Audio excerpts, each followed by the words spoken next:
Welcome back to part 2 of Wolves ReReviewed. This time round we're looking at the 2006-2007 season. I'm comedian and podcaster Tom Parry, and I'm joined by club commentator Mikey Burrows. Hello. And the Athletics' Tim Spiers. Hello. I'd just like to remind everybody that I think Colchester are a really good team. I remember saying that in the first part of the series yesterday. Well, they're really good, hard to beat. That guy is an incredible guy. What a player. Oh, look at that. Real elan, I think is the word for that celebration. So, where did we get to? I mean, we're having a decent, it's a transitional season for the club. Mick McCarthy's come in, really young team, recruiting from the lower leagues, and making a really good fist of it, I guess is what we have to say. Yeah, it's so transitional. I think you could probably count on one hand the amount of players that were here for the previous season. Jody Craddock, Olafanyana, but not many more. It was completely new squad, new manager, new everything. And yet it's going well. Built on the back of strong defensive performances, some classic Mick McCarthy style. 4-4-2, strong defensive performances, and some cracking goals from Jody Craddock. Seems to be. Yeah, a couple of captain's goals from Jody, and then and a few screamers as well. Yeah, Jay Bothroyd's contributing well, and Jamal Johnson, the best from that classic crop of North American footballers. Absolutely, the finest North American footballer to grace these shores. And if you are a North American listening, welcome. Yeah, let's not start that again. And just to pre-warn people for what's coming, if you're not sure, we've already established that the Baggies have got a really good team this season, and that we're going to meet them several times, and it is not going to be pretty. There's still 4 more to go, isn't there? God, yeah, incredible. Oh, I'm not sure that was worth the build-up, really. Terrible run-up for that penalty. Oh, Darren Potter. On loan from Liverpool, I think. Bad pen. Darren Potter, bloody hell. They failed to find a rent in this Barnsley defence. Pushed forward by McNamara. I think the other thing we established in the first half is this is a very long season review. This might be one of our... great finish. Might be one of our longest. It's clocking in on a couple of hours. Well, it's because we get lengthy highlights like this. The longest one we did was the 08-09, and obviously this is only a couple of years before it, so it might just be something about the mid-noughties. Yeah, we're seeing a lot of missed chances for the opposition. We're seeing a lot of full-time whistles as well, I've noticed. Well, we need to know that the game's ended. How else will we know? It is startling, the inconsistency with these season reviews as to how they were made. I think we've done enough now we should be able to produce a guide for the club, just to conclusively say 90 minutes, the perfect length for a season review.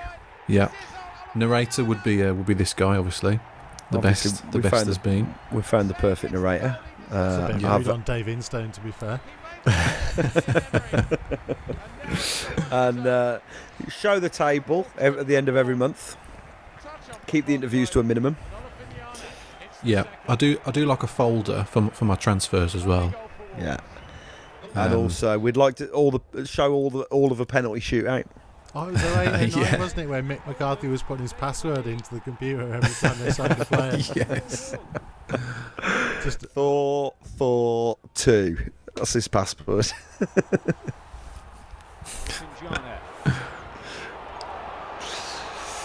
Ricketts. Here's McIndoe. Against the post. And it's in. Where had we signed McIndoe from? He was Barnsley, I think. Celebrated signing with a glass of champagne, knowing him. If anyone has read about his exploits after leaving Wolves. Yeah, I was just thinking, I'm not sure there's a great deal we can legally get away with talking No, there's about. absolutely nothing else I'm going to say about that. But he's pictured extensively drinking champagne, so I think that's legally safe ground. There's evidence that he does drink champagne. Yes. And we'll move on from there. Yeah. Oh, I'm just relieved that I'm not the controversial one anymore. He was a good player that season. You got to say, McIndo. I remember him and Kitely. This is the pre-Jarvis era. I think Jarvis comes next season. Yeah. Yeah. Oh, very angry Craig Davis. Wow. Don't worry, on Sunday he's going to chill. Hey. Hey. Oh dear. Terrific cross by Ricketts. He was the architect. Davis with a bullet of a header.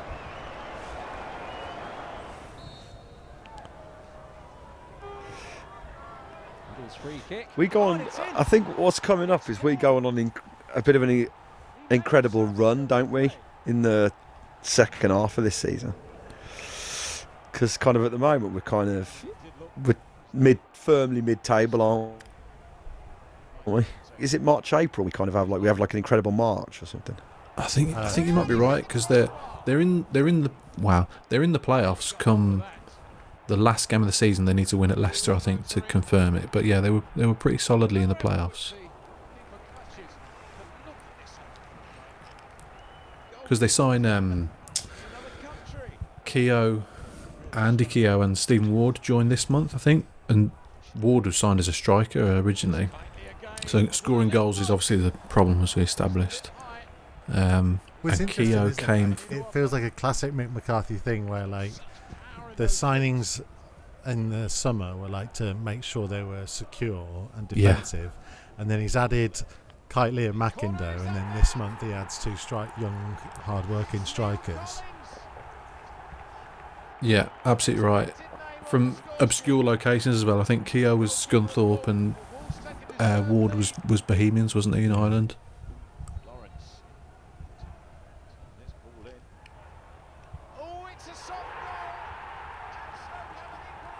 Yeah. So you've got Keogh from Scunthorpe, Ward from Bohemians, McIndo from Barnsley, and Kitely from Grays. Wow. You need a new exciting strike force, and that's where Mick McCarthy goes to get him. That's very sensitive scouts. Oh, lovely stuff. Darren Potter breaks the wedlock in some style.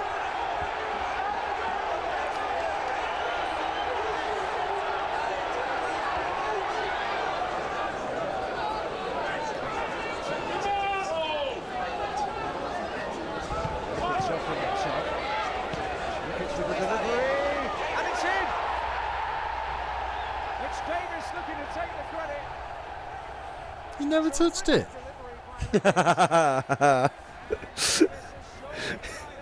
I did that as a quiz question on the Wolves quiz the other week. Now I've seen it. He never touched it. What was the question? It was just about name. I did a round on kind of where am I, and it was the last time we'd been to this place, Craig Davis scored, and they must have impressed them so much because he ended up joining them that summer. That is an obscure question. Did anyone get that right? Yeah. How dare you? People have been very good at my quiz. It's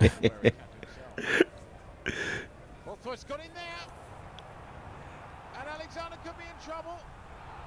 He's got it Yes, back. please. Brilliant. Yes. Come on, ref. Referee cancels it out. Oh, we're not going to see any replays of that? That's the one we need to replay. That's a great goal.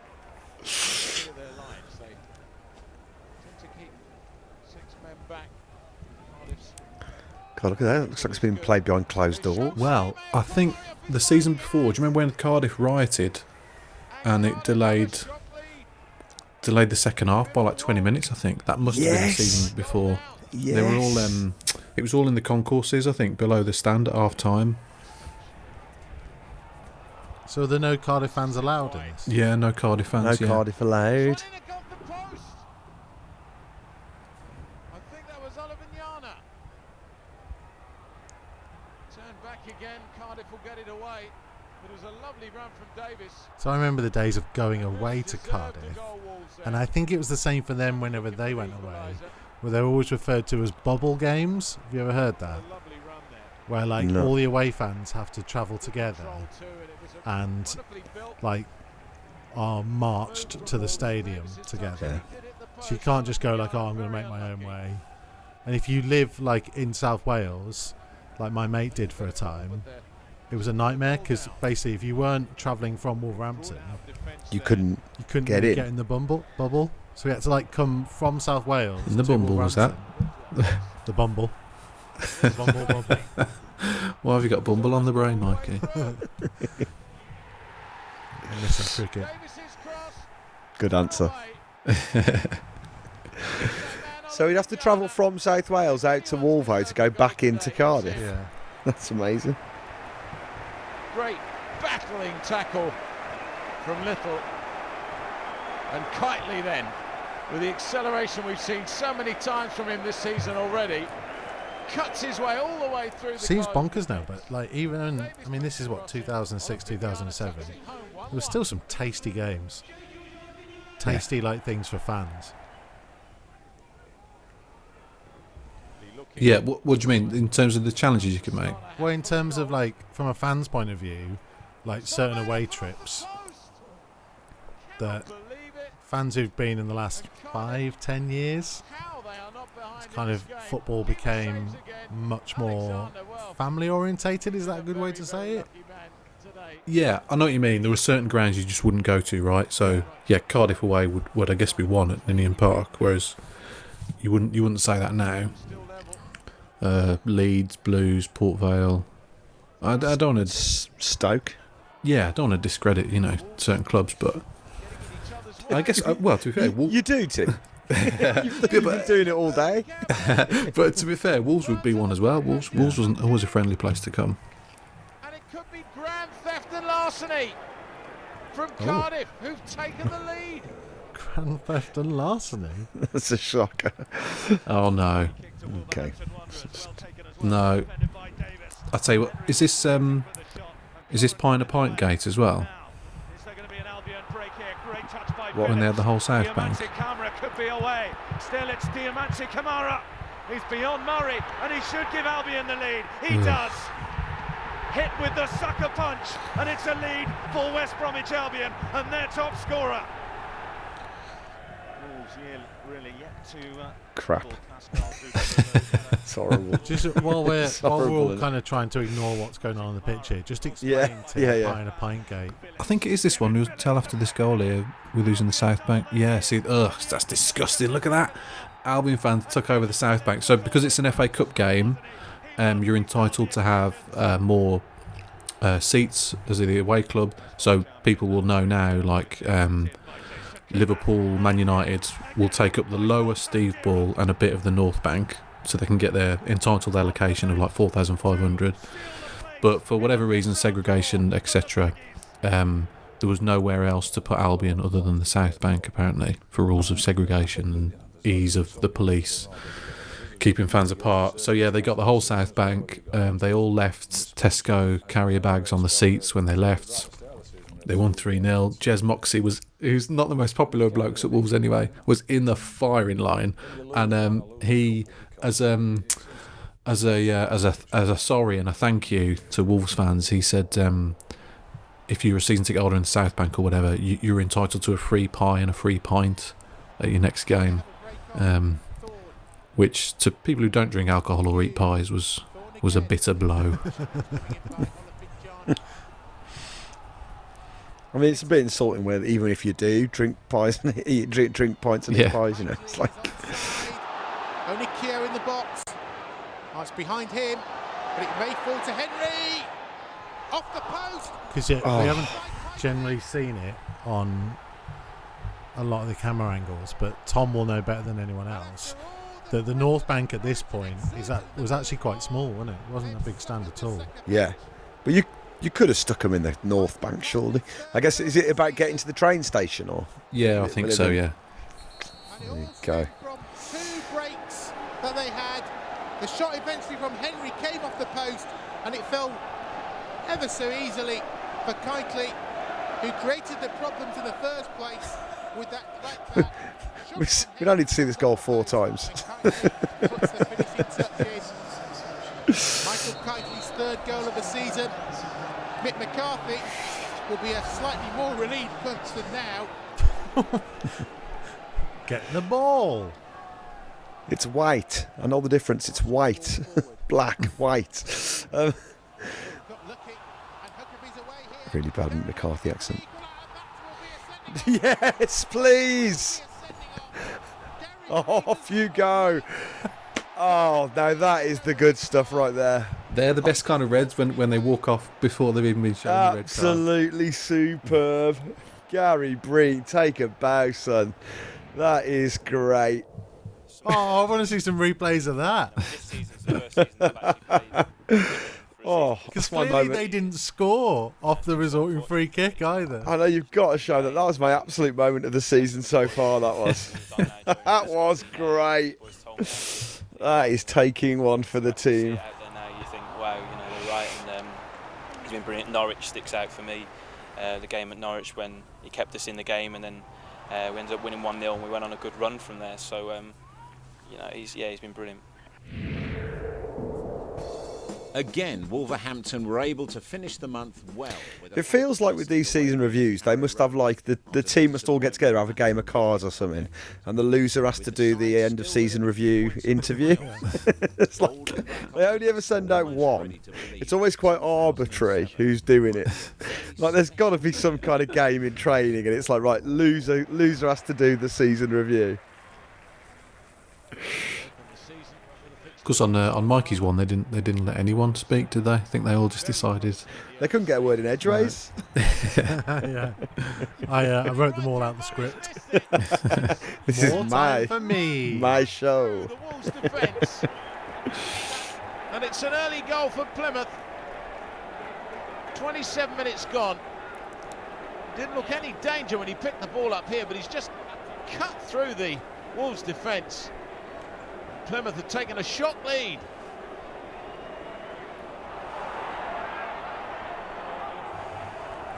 And Holloway's side are very well organised.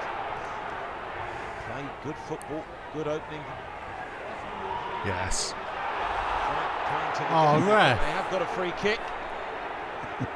It wasn't a great tackle, and the referee, Steve Bennett, may have to have a word here. It wasn't exactly two-footed, it was more clumsy than anything. What was wrong with that? When he hits that, he's Got the come ball, straight back yeah. off the post. And Wolves have to clear this. And they do. The second goal you feel for Plymouth. And Wolves will be struggling. Appeal there for hands, but it looked optimistic to say the least. But now there's Interesting one more man highlights, up these. here, and I mean, I was going to say they'd better score, else why on earth has this gone into the season review? That's why I feel like we were all waiting for something to happen here. Well, it's like even if they do score now, start the highlights here. I mean, like that, like it's piling on like the- They've gone back to halfway. What is going on? Finally, they get out of their own half. And Keogh oh, hang on, here's the twist. Oh, We didn't see this coming. Oh, oh wow. we needed the whole of that story. We take it back. You editors, you made the right decision. That was a roller coaster. Eventually the cameraman finds the focus button, and Ward has equalised for Wolves. Eventually the cameraman finds the focus button. We're gonna get a Just second. the commentator slagging off the camera crew mid-game. Keogh made the break. His focusing has been poor. On here, great He's missed a lot of the action. Ward out. Surprised he even got in here. An important goal because they were looking in trouble. Stephen Ward absolutely was on fire when he first arrived. I'm sure he got like one of those Player of the Month awards or something. Very relieved man to see that ball. Yeah, him and Keogh were a proper revelation. I don't know what had happened to Bothroyd and Jamal Johnson, America's finest striker, but Jamal's in Thailand. yeah, they're in talks with Wang FC at the moment.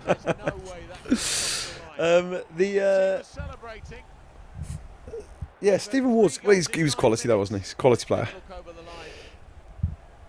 He was, yeah. It was his. I think he switched to left back a couple of seasons later. I think it was the very start of 08-09 when Ella Kobe got injured. Yeah. I think he played a bit of like left midfield in the following season. Yeah, I must think that must be quite demoralising for a striker though to be taken to one side. Yeah, we're gonna play with left back, Stephen. Yeah. Yeah. I'm sure he said to me that like Mick just basically went, I think you could do a job there, and that was it. That sounds accurate. Can't believe we're still watching this game. It's a classic. What are you talking about? Absolute 10 minutes of our 2-2 draw with Plymouth Argyle, please. Very well there. Just 20 minutes left for Wolves to find something. I hope that's not 20 minutes of this game. It feels like there will be. Just as well, really. Wolves have taken it quickly. It's going to be a goal for Olafinyana, and Steve Bennett has allowed it. Good refereeing, and Wolves celebrate a game they often looked in danger of falling behind even further. But Olafinyana, as so many times this season, finds the back of the net. 2-2.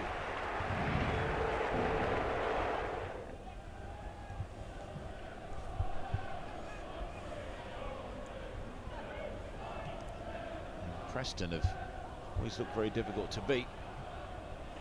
Bit too much sleeve action in this Preston kit for my liking. It's too busy. It's far too busy. A busy sleeve, nothing worse.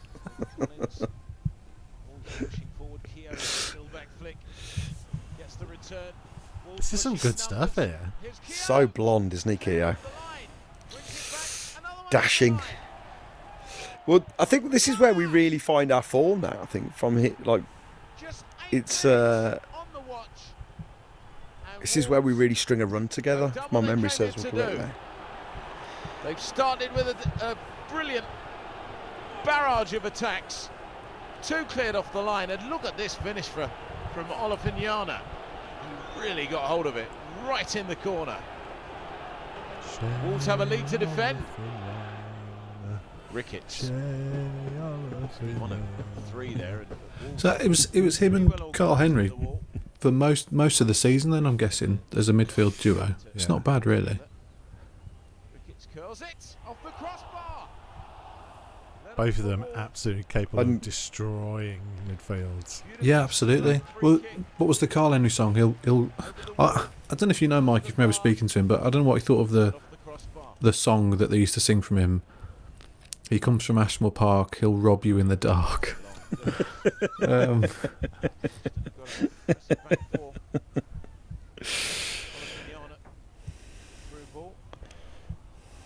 then we've got it's McIndoe and Kitely on the wings now, isn't it? Yes. It's a decent team. Yeah, Ward and Keogh up front, and then at the back it'd be Craddock, Breen, still Jamie Clapham, I think. Is it really? I think so. Clapham's been there all season, hasn't he? And then right back will be Mark Little or Neil Collins maybe. The ball came out to him, the right back hit it cleanly. Murray well beaten. Wolves looking to clinch this. Kitely puts Keogh through. It's a touch forward. It's not Jackie a second. McNamara. It's offside. Oh yeah, Jackie Mac. Nearly a second. I put Shea Olafinyana down as my one because I think that obviously we missed him last year with his injuries and stuff, and he's come in. Sometimes he had to play up front. Still got the goals. He's out of position every game. He's a beast in there. Just caught Matt on the way into the training dominates here. the field, and Yeah, this wasn't part of the agreement. He's like, hang on, I'm not doing this. Someone who's really taking the challenge on. He's an experienced player. He's coming. He's a young dressing room, and you can see he just thought, you know, everyone respects me. Knows how good I am. I'm going to lead by example. And I mean, I think he just nicks it for me, but it could have been, you know, it could have been one of many. Preston, I would say, was probably one of our best performance. Really professional. We lost Brian in injury as well. We've got Neil and Rob playing at centre back. And hopefully he's got a hairy left arm as well. It was Keogh and you can't hope they balance out. Together. And they just ran amok, completely ran amok. And Preston had never been beaten at home for months. Make me a bit of a werewolf. That was probably my favourite performance. I mean, it looks like he's wearing a long sleeve top, basically. It's the kind of fascinating insight that people have been flocking to Wolves' Facebook and YouTube channel for. McNamara.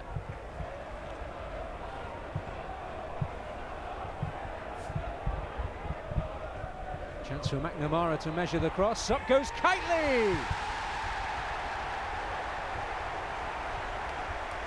Terrific start to the game. 5 minutes gone. Stephen and Ward Michael loves the Kitely on the mark. Connor Cody of his day. Yeah, I forgot about McNamara actually. He was he was a real kind of solid pro. I think he only stayed for one season or two. Terrific delivery too from McNamara.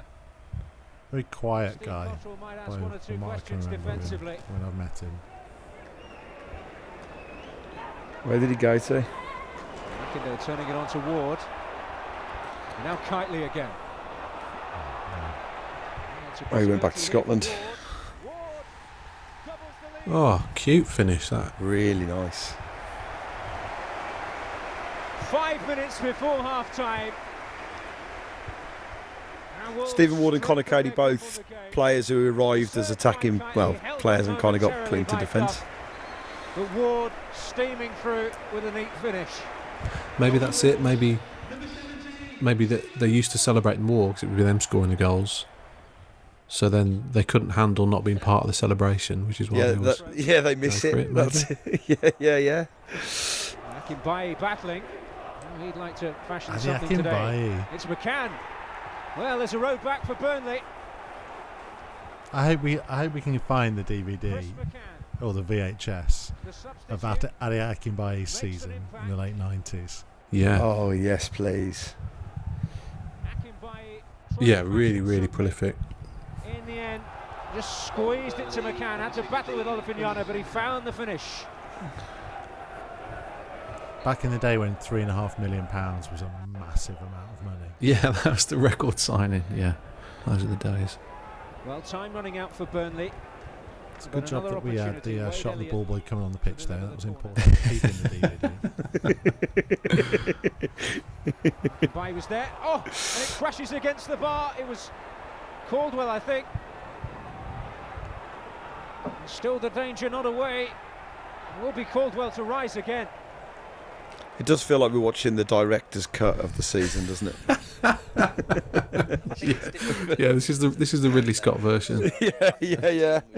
He really wanted some room to express himself. That Plymouth Argyle sequence, you don't understand. It's got a deeper meaning to it. Really ties the whole season together. Tremendous. You know, week in, week out, he's an absolute colossus at the back. You know, I could go through the whole team. Michael Kitely, since he's come in, since the manager brought him in, has been an absolute. May as well go through the whole team, Carl. Yeah. We've got time. When he was left out, you know, either through injury or suspension, we've missed him, and it's just shown how well he's done since he's joined the club.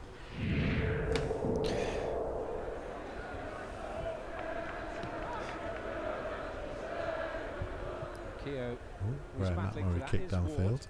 Yeah, I was going to say, that was pretty decent for Matt Murray, that was. Sizes up the shot. And Price certainly had to look lively there. And a reflection off Alex Bruce. Well, it's good football from Wolves. And it was certainly awkward for the goalkeeper because it wasn't on target, even close originally.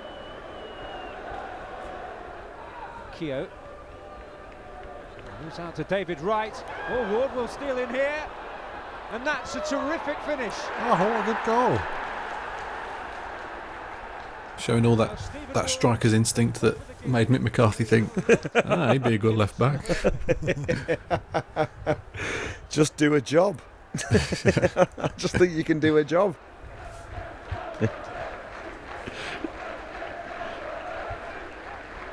Now possibility here. McIndoe. Now a chance for Kitely. That's a fine save by Lewis Price. Well taken down and well struck by Kitely, but the goalkeeper coming up with a response.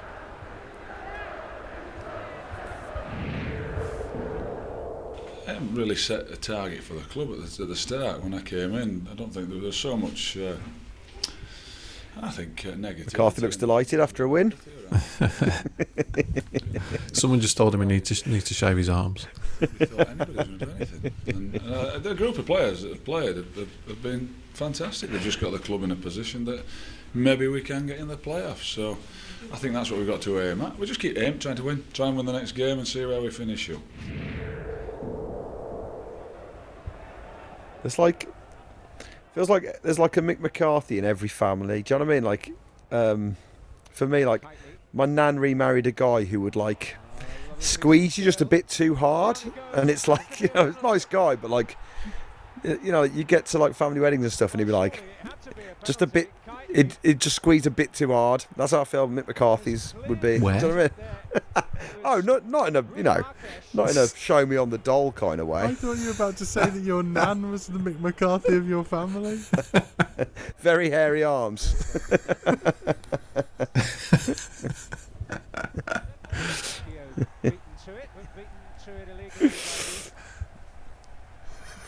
Just like a robust uncle, I guess, is what I was trying to say. So an opportunity from the set piece here. McIndoe over it as ever. No, I don't know what you mean. Okay. That's fair enough. Well, he got it well. He got a great contact, so unlucky. This is Wise is still surviving at the moment. You right there, Mikey? No. It's the brilliantly unscripted bits of this. None of this is scripted, so that moment of just along those lines, my phone's just going. I think the yodel man's here. Oh, you got a delivery? Sorry. Yeah, I don't want to miss it. Hang on, I'm back in a minute. Man alive. Now, I mean, this is what you put into your chat about robust uncles. He's decided he needs a break from this. Hey, look, this is unprofessional stuff from Spiers. I bet other clubs don't have this on their season reviews. Someone popping out to get a package delivered. You don't get this from, you know, I bet on the Man City season reviews they don't know. Sorry, everyone. It's Amazon at the door. I'm back. Well, I mean, he says he's having a delivery. It might be his robust uncle has popped round. Give him a squeeze.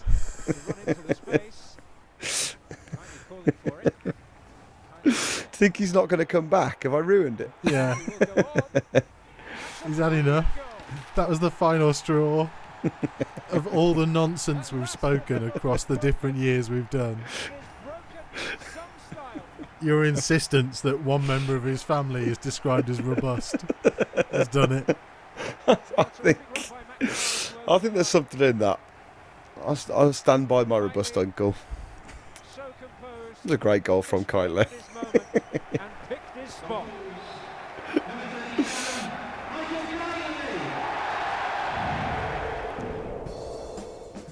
February was an incredible month, with 4 successive wins for Mick McCarthy's Wolves, their best run in the league for some time, and a run that put them within. This is it. Timing is everything. You see, it's the perfect time to put a run on the playoffs. Still +3 goal difference. Bloody hell, look at that. Everybody else is in double figures in that. Just +3. They've won 5 games in a row, +3 goal difference. Mick's delighted with that. Absolutely delighted. We had a bet with Taff, his assistant. How close to 0 can we get it?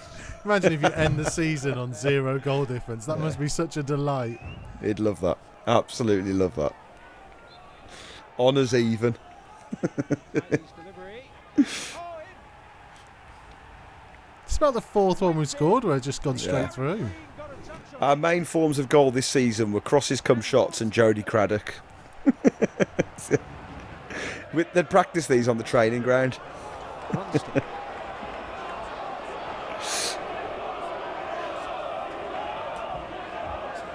Luton trying to fashion a response here. Emmanuel. Oh, deflection! And Luton are level. Lewis Emmanuel. Luton, who have a suite dedicated to Midlands Today's Nick Owen. Really? Yeah. What, so you can go into the Nick Owen box? The Nick Owen suite. Amazing. Amazing. You'll have a suite. How far away is your front door, Spiers? I had to get down to the bottom of the... That's a big house you've got, bloody hell. It's the athletic money for you. Just had to go to the east wing. What's in your package? Quite. I don't know. I suspect I made such a number of random purchases during lockdown that I'll probably have no need for when this is over. I got I think it's a couple of bar stools to go by the kitchen. What did you just call us?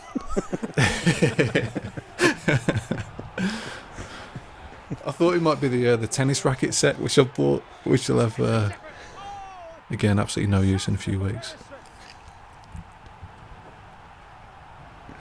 We thought that maybe you were making excuses and you were just upset that Tom had insisted that someone in your family was robust and that you therefore weren't coming back.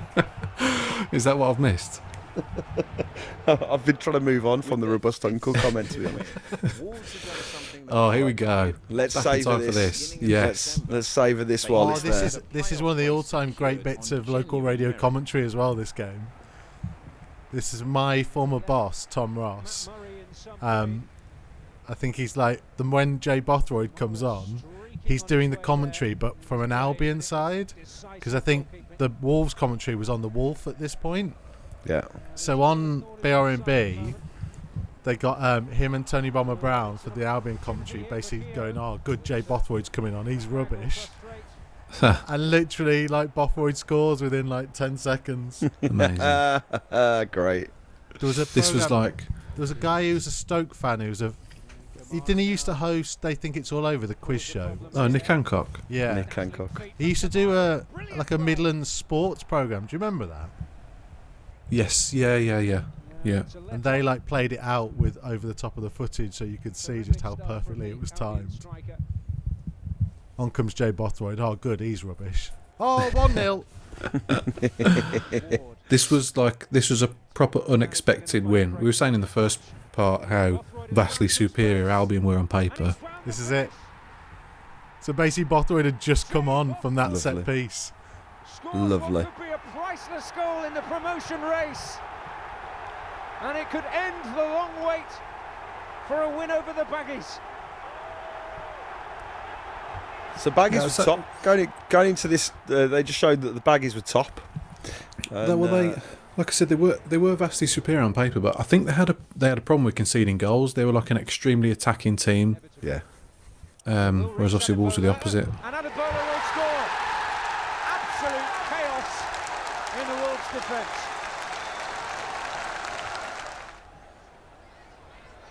Adebola again, winning it well, but Collins is there.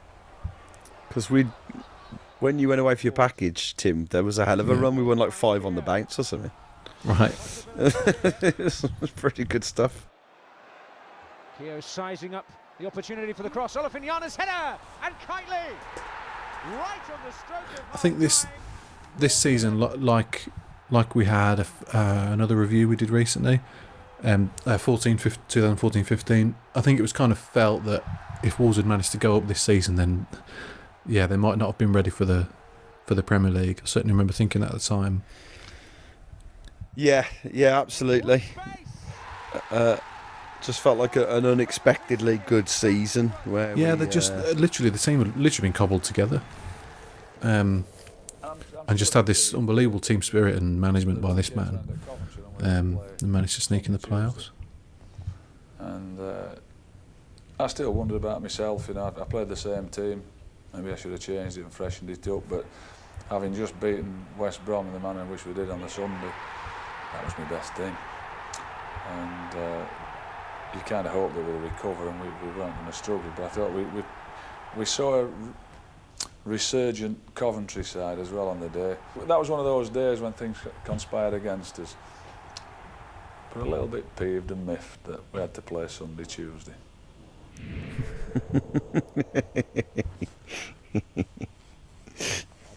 He's got such a way with words, hasn't he?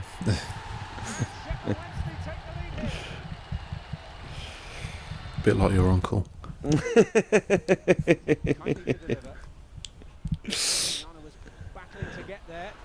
Collins as well. There's a real mess in there. Kitely trying to restore some composure to the proceedings. That's a decent looking cross too. Oh, McIndoe. Wolves are level. Oh, McLean. It's an opportunity for him. Just me, is the kit look really orange? Yeah, I think the picture's very, very bright, isn't it? That's better. Oh, go on. Oh, smash! Absolutely laces through that. To be captain, being a Wolverhampton lad and coming here now. He's got a great accent, hasn't he, Carl Henry? Yeah. Back a year ago, I was, things weren't. Looks like a very sunny day to be wearing a t-shirt and jumper. Maybe it's one of those where it's the same top. It's built That's just done for style purposes. You absolutely might be onto something there, you know. Yeah, there's only a tiny bit of white fabric there. I had a couple of those around this period. I bet you did. Not Illuminous green or yellow, whatever that is, but many black. Oh yeah, of course. I forgot about this game. Oh, this is one of the most bizarre occasions I think anyone will ever remember.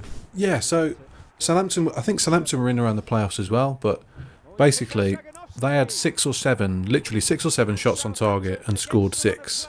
And yeah, as the commentator said, against the run of play, Wolves had actually played pretty well this day.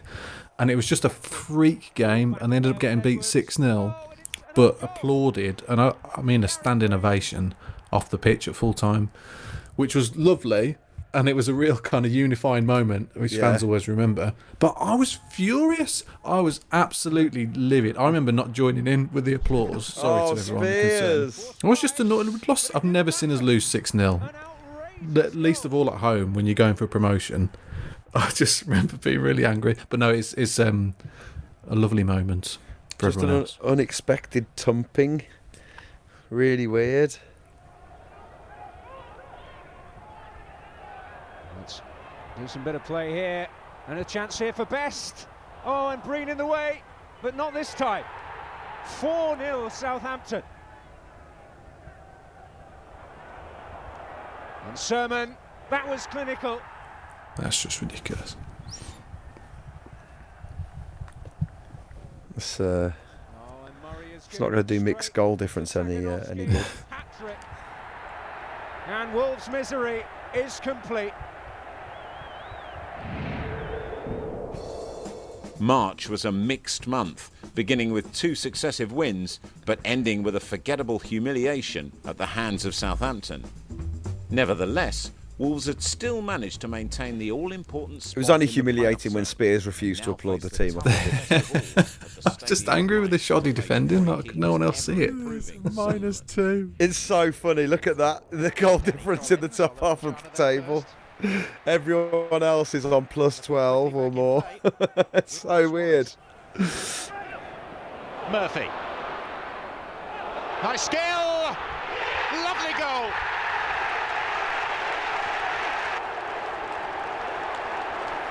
I don't know if you've watched those Sunderland Till I Die documentaries. Like, No, I haven't. It's worth watching, is it? Oh, yeah, it's exceptional comedy value. Yeah. But like, I don't know why I have a little bit of a soft spot for Sunderland. I'd love to see him get back. I mean, you look at that, like it always felt like a big place to go. They're on their way up this season, aren't they? They go up champions. Yeah, I think so. Yeah. So Sunderland go up champions. Blues second. Is that right? And Derby in the playoffs. Yeah. Thank God Derby beat the Baggies.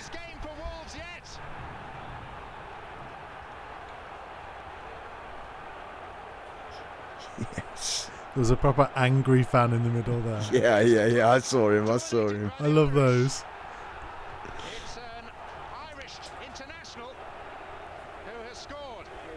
See, here's the one. When a goal's scored, are you a happy fan or are you an angry fan? An angry celebrator? Oh, happy. Always. I'm like a hugger. Hug someone near me kind of fan. I bet Tim's an angry fan. I'm angry if we're 3-1 down or 2-0 down or something and you score with like 3 minutes to go. Then yeah, I'm angry. Like, come on, where was this half an hour ago? Is that what you said to your delivery man?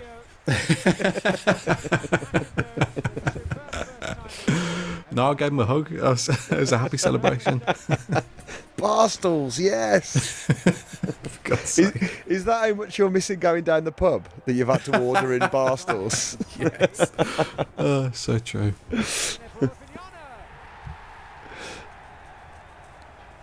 It's just that he's furnishing his own private pub that he's got at home. Not bad. Can't wait for the invite. His game's room. Another one to the tally. They caught Hull sleeping just a little here. McIndoe and Kitely with the short corner. And Olafiniana steals in. And Wolves in total control.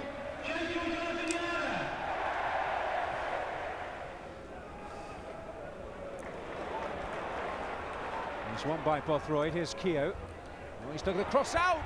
And Bothroyd. That's the first time I'd seen the band running across the back of the shorts as well. Not a fan? Yeah. Not a fan of that. Not a fan of this season's kit, full stop. But that band across the back of the shorts has really sealed the deal. The framing of the bottom. Yeah. You don't need to frame the bottom, do you? It's not necessary. I'm not. I was a fan of the Lecoq Sportif kind of era. I was a fan of. I just think this was the only misstep amongst it. Otherwise, I thought they made a really good strip. It's great analysis. It really is. It really is. Well, something to cling to for Hull City. Forster poaching, really. He read the flick on better than Breen and stuck it away with plenty of power.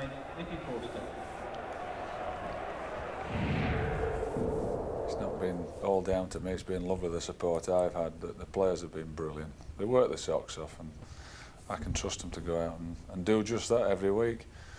Yeah, we get the best out of them, but it's been a lot of hard work by the players.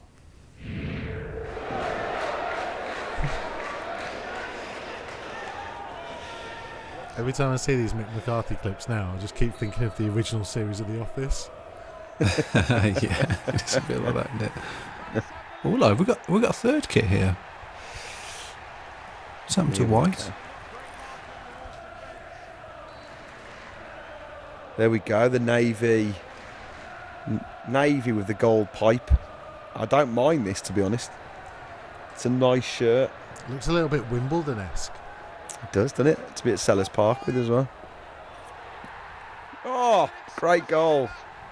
So was this kit made just for this game? I was going to say, yeah, I mean, I don't think the white would have been a clash, really, to be honest, lads. Have you got this kit? Did anyone buy this? I've got the... No, I've got the white. I like this. I've got the white one. I'm not sure if I got this one. You're a big fan of the white ones, aren't you, Spiers? Yeah, I think just because it's Wolves' traditional away colour, I always like it. I'm a traditional man.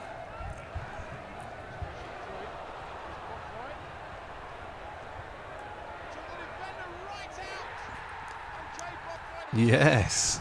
Wow. Bit of a renaissance for Jay at the end of the season here. Yeah, absolutely. Was he injured in the middle? Was he just out of form? I think he was in talks to of what's called the new league in Indonesia. That's when they went for the J1 league. At the time, it was the J0 league. So early days. Sellers Park's a ground that's not changed in the last 20 years. And that's not a good thing either. It's like going back in time, innit? You go to Sellers Park now and it still looks like it should be shut down. Yeah. Beams everywhere. Wires coming down from the ceiling. Yeah. Yeah, it should be condemned, really, is what you're saying. Absolutely. Absolutely. Horrible ground. Imagine being an American Crystal Palace fan watching this. Why are you watching this is my question to you. Well, that's a good point. I mean, it's a good question to anybody, really. Hey. So we're right into the end of the season now, and we have this 3-2 with Blues at the Molineux, and then we lost 3-2 to the Baggies at the Molineux as well, didn't we, in the first half of the playoffs? Was that 3-2? If I remember that right. Yes, that's right. So I remember that. Two absolute local ding-dongs. Yeah, big games as well, massive really end-to-end. Big games. Andy Cole. Look at that, Andrew Cole, Bentner. To me, it's like a weird sepia tone has been put on this. That's just how we're feeling. Yeah, we're feeling nostalgic. That's just a wave of nostalgia coming over you, Mikey. If I remember rightly, so I think I did watch this game, Michael McIndoe had a great game apart from what we're going to see in about a minute's time. Yes, I remember that. Oh God, man. yeah. He was on for a hat-trick, wasn't he? Yeah. Is that right? He was on for a hat-trick. Yeah, misses a pen, I think, yeah. Oh, yeah. What a wounder. So that begs the question, was he our regular penalty taker, or did he just pick the ball up because he was on for a hat-trick? I was going to say, have we seen a penalty this season? I don't think so. Darren Potter took one, but it was saved. Do you remember? Was that right? Yeah. Here's Kitely. We're going to take on Kelly. Oh, he's done well to dig it out. It's McIndoe! Yeah. Molineux erupts. Michael McIndoe squares it up in the Midlands derby. Just defending on the phone there, just placing an order. But a huge slice of the credit has to go to Michael Kitely. Terrific play from him. Really looking to tantalise Stephen Kelly, who can't really get a challenge. Yeah, so like you look at it and you go, actually, these two big local derbies kind of had big impact on the end of our, massive impact on the end of our season. It's actually interesting to know it's not a full house either, which is a bit of a surprise, really. But I guess it just shows you, like we were saying at the start of the first part, how the Hoddle era had really lost a lot of fans. I guess a lot of them probably never came back. Well, they're back now, aren't they? Yeah, they're back now. Yeah. They've been back for the last 2 years. Yeah. Oh, they're back now. All right. Oof. Now Bothroyd. Olifignana again. Keogh, lovely little touch. It's Bothroyd. Now then, Bothroyd going down, but referee saw nothing wrong. It's Keogh's cross. It's McIndoe again. Great decision, ref. yeah, well played, ref. Played on. Wolves have completed the turnaround. Limbs. So you just can't imagine that McIndoe should be the penalty taker. Yeah, but who would it be though? Kitely maybe, or Bothroyd if he was on the pitch. Bothroyd's on the pitch. Yeah. And with less than 20 minutes to go, Wolves lead here on what could be a pivotal afternoon in the promotion race. Absolute ding dong.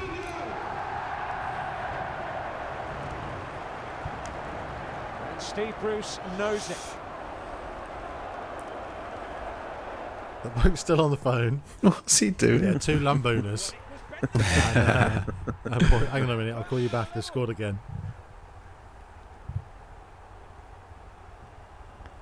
Larson as well. God, Blues had a good team that year, to be fair. They did, yeah, they did. Horrible. Yeah, horrible. Yeah, disgusting. Going up and on. Olofiniana to win it. Keogh's touch. Keogh again. Oh. Well, he's been a handful. There's Keogh.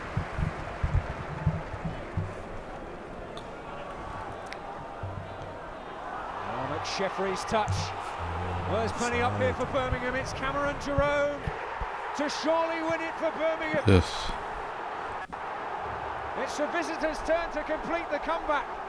So we've got Cameron Jerome, Andy Cole, Gary McSheffrey and Nicholas Bentner. I mean, that's just excess, isn't it? Pen. See who grabs the ball. Kitely caught it, threw it away. Kitely didn't fancy it. Kitely didn't want it. McIndoe then. And Doyle has saved it. It's rubbish. It was not a particularly good penalty. No. And Birmingham off the hook. Yeah, I remember that being massive at the time, but the fans have been brilliant. I mean, but we got in the playoffs anyway, so it didn't matter. Yeah, that's it. I don't think, Mikey, have you got the table there? I don't think we were in with a shout of top 2, were we? Not by the end. There was 10 points. Yeah. By the end. Give our all. The gaffer's passionate, and that goes onto the pitch, and they know that if they were playing in a Wolves shirt, they would just give 100%. They might miss control of the ball. There was 4 games still to play, so I guess had even a draw, I don't think would have probably made much of a difference on that basis. But it was tight for top 6, wasn't it?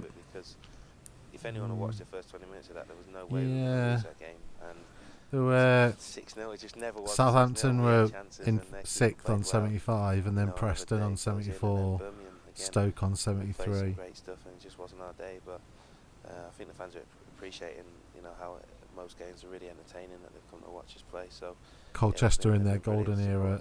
Good team, really good team. Said that earlier. Before the game against Queen's Park Rangers, Wolves fans joined with the players to celebrate the achievements of England's youngest World Cup winner, Alan Ball, who had died just 2 days earlier, aged just 61, and who had won 72 England caps in a long and illustrious career in football.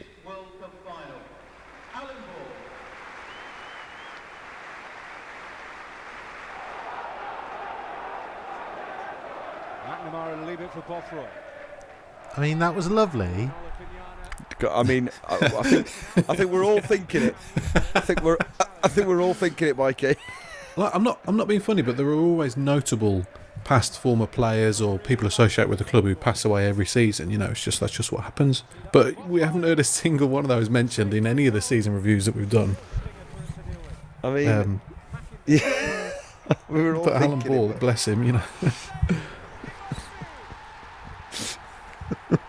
Again, it just shows you the creative license that Ridley Scott had with this. For a minute, I thought they were going to do the whole minute silence as well. Oh, man.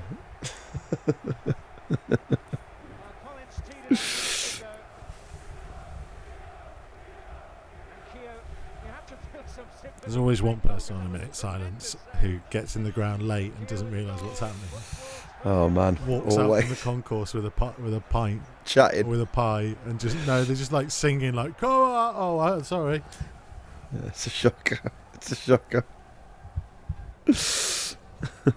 Always happens around Remembrance as well, which shouldn't be a surprise to any football fan that football clubs are marking Remembrance at that time. Yeah.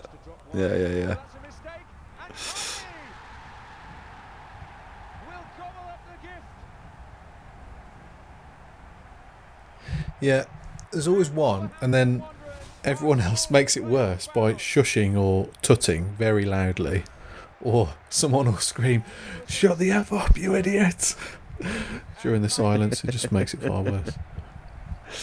Yeah.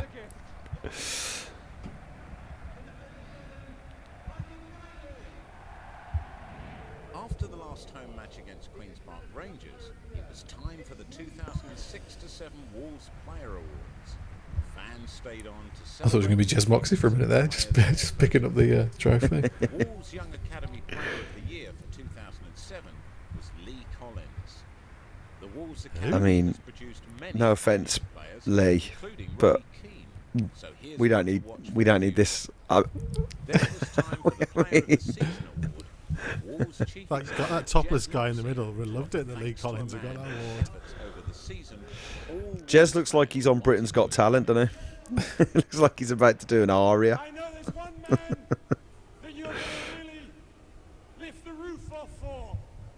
Thank Had to cut away from fans giving him the finger. I'm sure he was being booed then. You can hear a few boos. Yeah. Well, when they had cut to the South Bank, there were people doing the W sign at him. They didn't enjoy their pie, clearly. That still made the edit. Let's just leave that in. Imagine Jez sat down to okay this and went, yeah, fine. Well, also, what? How was that the highlights of those awards? We didn't see Matt Murray get his award. We didn't see Mick McCarthy speak. We saw Jez Moxey giving a trophy to the Academy Player of the season. Lee Collins, who's never heard of since. And then introducing Mick and getting abused. That was it. That was it.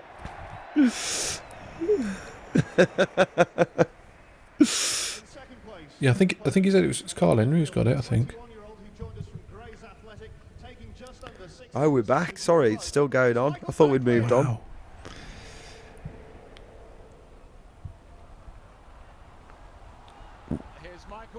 This is insane.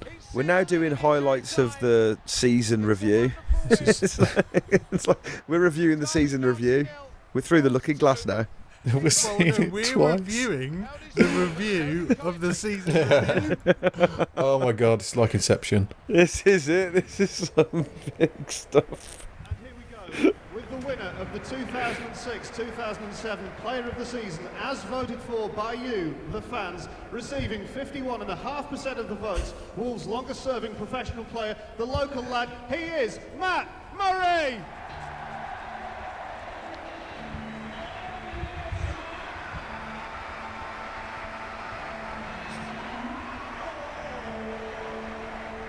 Great choice of music as well. This bit of Reef, really good. I bet whoever came up with that was dead chuffed for themselves. There's a local link. It's got hands in it. He uses his hands. Wolverhampton Wanderers, with a single game left in a fantastic season, now knew that the playoff place for a potential final at the new Wembley was completely within their grasp. You can see why they started taking 2 it to wins, Telford a draw and 2 defeats in April, albeit to the likely 2 automatically promoted teams, and Mick McCarthy had achieved something no one had thought possible back in August. Yes, 0! Incredible. That's it. Come Incredible. On, last game. His absolute dream. Colchester plus 16, Wolves are on 0. Do not win or lose this last game. Come on. One game away from the dream, Mick. Mick's One dream. Game away. Imagine if that's all he was going for. That was it. It was all a carefully planned operation to get to 0 goal difference. Just keep passing it around the back, boys. Do not score under.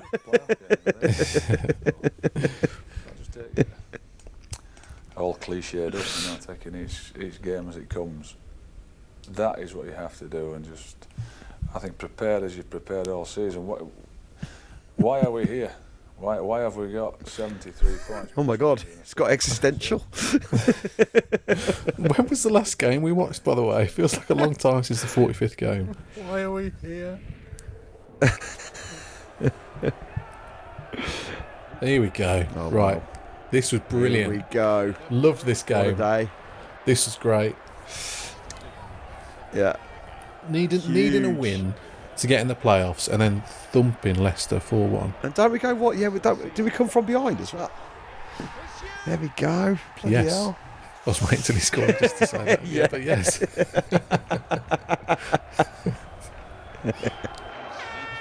1 won't be enough.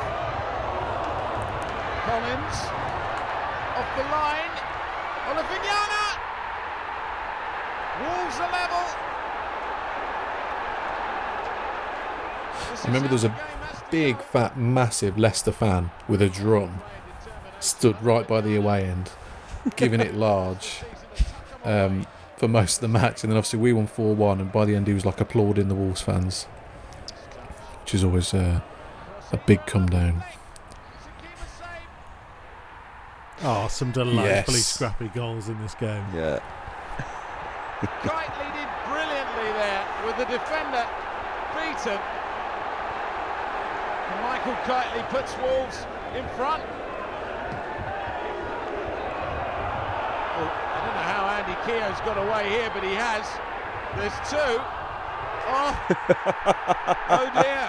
Gareth McCauley, own goal. He was the first Leicester man to come back, and these two both beat the offside trap. And they were queuing up to tap it in, as was McCauley. They were queuing up, including Gareth McCauley.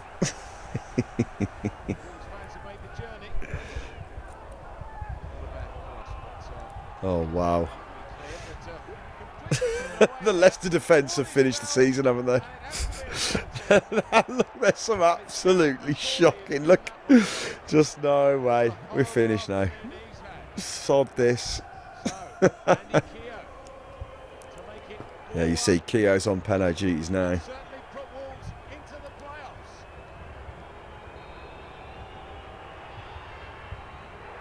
Oh! Yes. Chops his stuff. Right, we can end it here, can't we? That's not the right table. Yeah. Just a small matter of the players still to come, and an old enemy. That was the last table we saw, wasn't it? What the hell? Okay. So desperate for it to be on 0 that we just thought, we're not going to count that last game. Yeah, McCarthy wouldn't let them.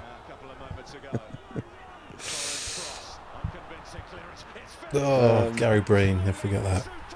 Oh. Hell of a finish, though. Oh, he gives it the up yours to the North Bank as well. Oh, if Parry was in there, he'd have been on the pitch. I'd have been right over there, mate. Oh, God. So I guess like the context of this, like, yes, Wolves and Albion have only finished one place apart, but we were massive underdogs for this.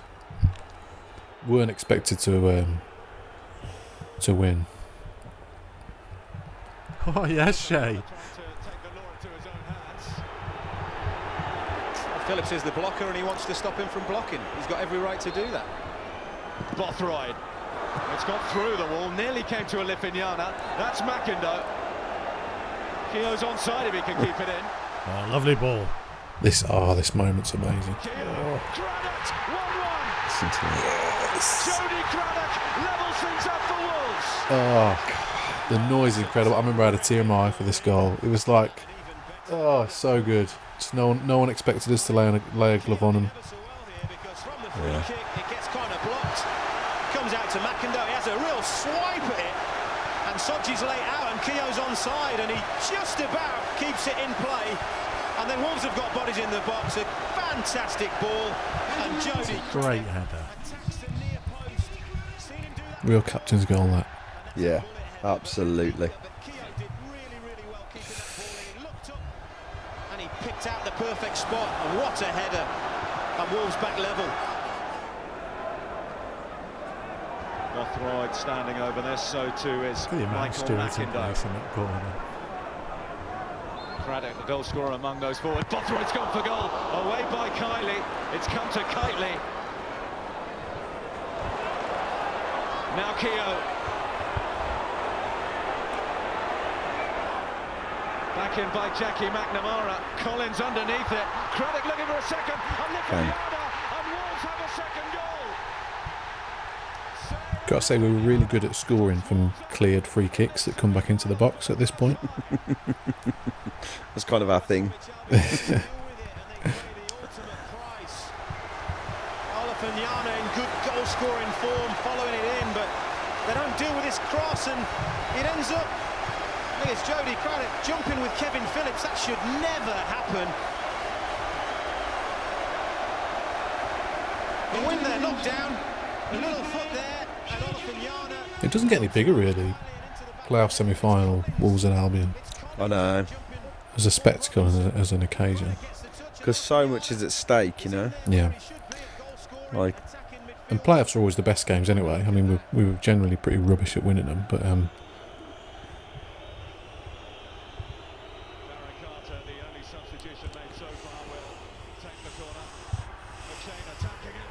oh, that's see, he's claimed he's pushed on the back post. It didn't take him long, did it? But he's levelled things up at 2-2.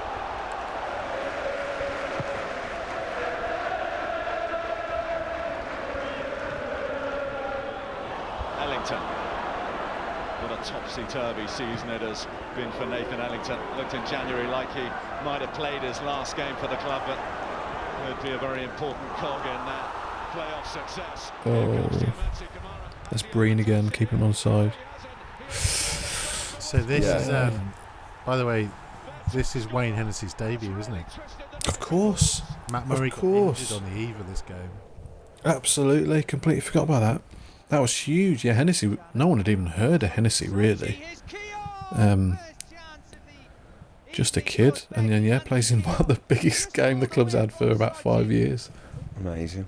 And I think he plays in this game as well. Which the less said about the better. I mean, we went. If you lose the first leg of the playoffs at home, the chances of you winning away are so slim. And we didn't lay a glove on them that night. I remember it was pretty straightforward. I mean, and like Phillips is the difference really when you look at like how young our team is. You know, if you'd have put a player of Phillips's experience in that's it. I mean, their defence, as just highlighted there, was terrible. Absolutely, and it is like I think Phillips is one of those players who was like, the perfect championship strike goal scorer really. Like but we couldn't afford a player like him at the time, which was crazy thinking back. Exactly. But, that was the difference. That is the difference really, and it showed.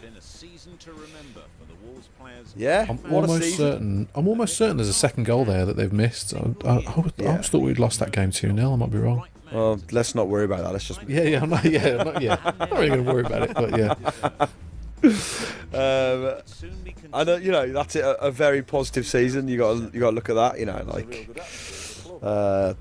Hell of achievement really for Mick McCarthy to come in and not only just on the pitch, but like between the supporters and the team. I think like rebuild a relationship. It felt like he was doing. Yeah, you're absolutely right. Because the worst thing about the Hoddle era was apathy, which is probably the worst emotion as a football fan. 100%. You can be angry and engaged still, but if you're apathetic, then you're just going to stop going, and the whole place just became a bit soulless. But this was the complete antithesis, the complete opposite, and all down to Mick. I've got to say, he's the one that put this team together from obscurity. Henry from Stokes Reserves, Michael Kitely from Grays, Stephen Wall from Bohemians. They just came from nowhere. So to do what they did is a really underrated achievement, actually. To be competing with the likes of Albion that season, it was so impressive. And it's funny, isn't it, how history goes? Because the following season, they miss out on the playoffs on goal difference, and there were times when people thought that Mick might go, and then came one of the best seasons for a long, long time. Yep, absolutely. Great manager. Well, there you go. Just a bit hairy. Just a bit hairy and a bit robust. Like a robust uncle.